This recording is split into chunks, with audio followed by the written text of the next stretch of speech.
Viene riconosciuta spesso come la Baby Ferrari.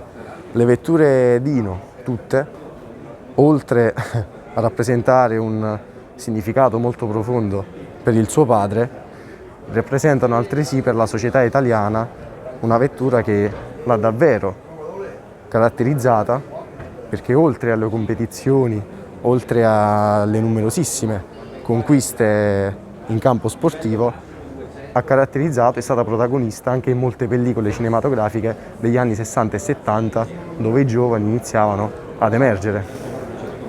Certo, la Dino è una storia che nasce da molto lontano, è una macchina che anche rispetto alle altre possiamo dire che dà un'emozione diversa nel vederla, nel guidarla e anche per tutto quello che fu il suo progetto e la sua realizzazione e le sfide che comportò anche l'essere realizzata. La Dino nasce, come dicevamo, fin dall'inizio degli anni 50, quando il figlio di Enzo Ferrari, Dino, ebbe quest'idea di progettare un motore a 6 cilindri e inizialmente l'idea era per le competizioni, un motore 6 cilindri che potesse essere vincente, che potesse essere usato fin da subito in pista.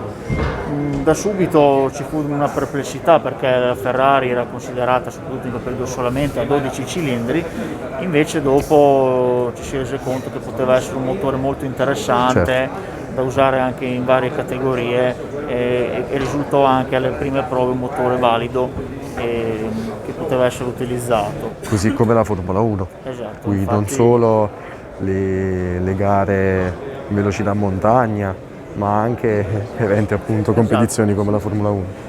Poi purtroppo per una grave malattia Dino ci lasciò molto presto, avrebbe potuto dare ancora molto e il progetto per qualche anno venne, diciamo, lasciato fermo. Ripartì negli anni 60 quando ci furono alcuni fattori. Il primo fu quello di un fattore, diciamo, anche industriale, che la Fiat e Ferrari, quando iniziarono ad unirsi, avevano bisogno di creare una vettura e poi c'era ovviamente possiamo dire la grande voglia di dare un tributo a Dino e di fare una macchina con il suo nome. D'altronde Dino, sì, aveva un bellissimo rapporto con il padre. Certo. Lui nella sua autobiografia spesso ricorda che era lui stesso a volte a consigliare qual era la decisione giusta da intraprendere, certo, anche in situazioni estreme. Possiamo dire che il rapporto fra lui e suo padre era un rapporto molto stretto, un rapporto molto intimo. Dino si stava specializzando molto bene sulla meccanica, in tantissimi hanno confermato che avrebbe potuto essere un grandissimo ingegnere, se purtroppo non avesse avuto questa sua sfortuna, questa malattia.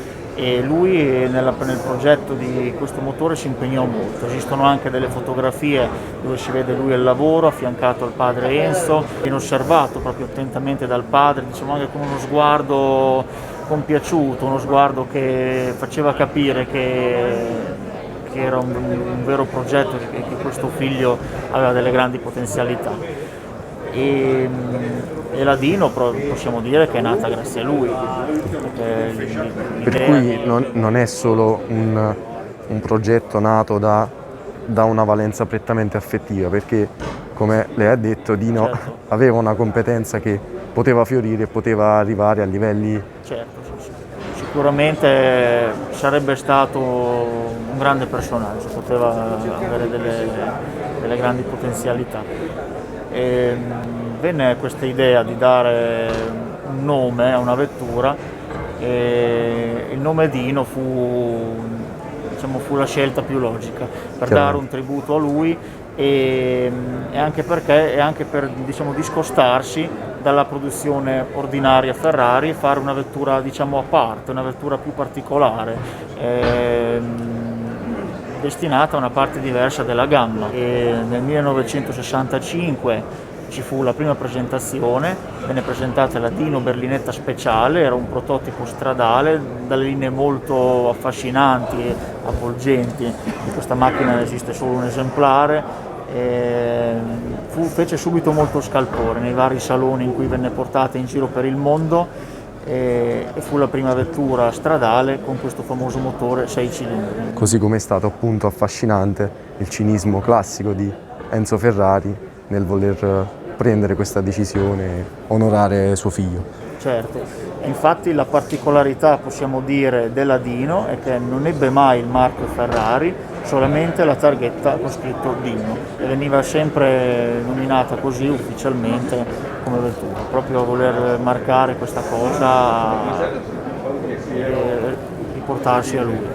Durante gli anni 60 la Dino, con il suo fascino, le sue curve affascinanti e questa bellissima linea, possiamo dire che fu una delle auto che ha rappresentato di più la dolce vita, soprattutto in Italia, all'estero, è apparsa in tantissimi film, serie televisive, anche nelle pubblicità. Attenti a quei due con Tony Curtis, esatto, al volante della Dino e Roger Moore in Aston Martin. È il più famoso, con questi due grandissimi attori, Tony Curtis, grandissimo artista Roger Moore. È famosissima la scena del primo episodio di questa serie, quando Tony Curtis scende dall'aereo che arriva in aeroporto, c'è ad aspettare una bellissima Dino 246 simile a questa, e parte, arriva a un incrocio e trova vicino a lui Roger Moore alla guida di questo Martin DBS e Tony Curtis lo guarda un po' con un'aria di sfida, come per dire: adesso qui ti asfalto io il semaforo e partiamo. Ed è questa parte una bellissima scena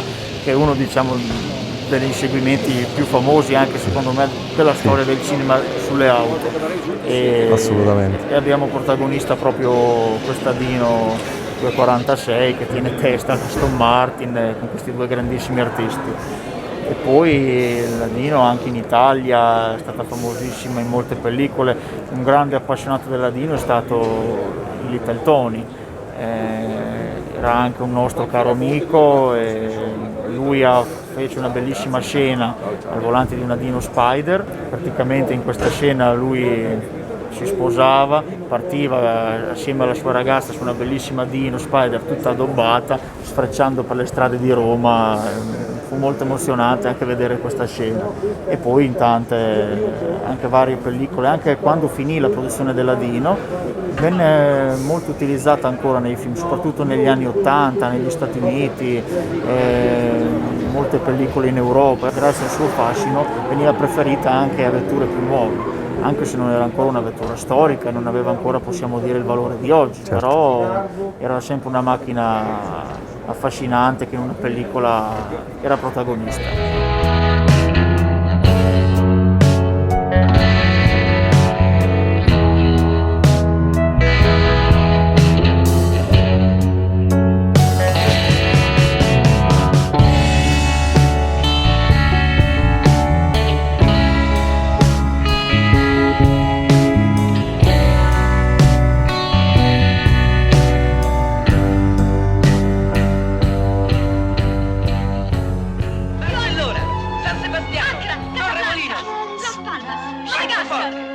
Napoli, Monaco, Oslo, Stoccolma, Belgrado. Come?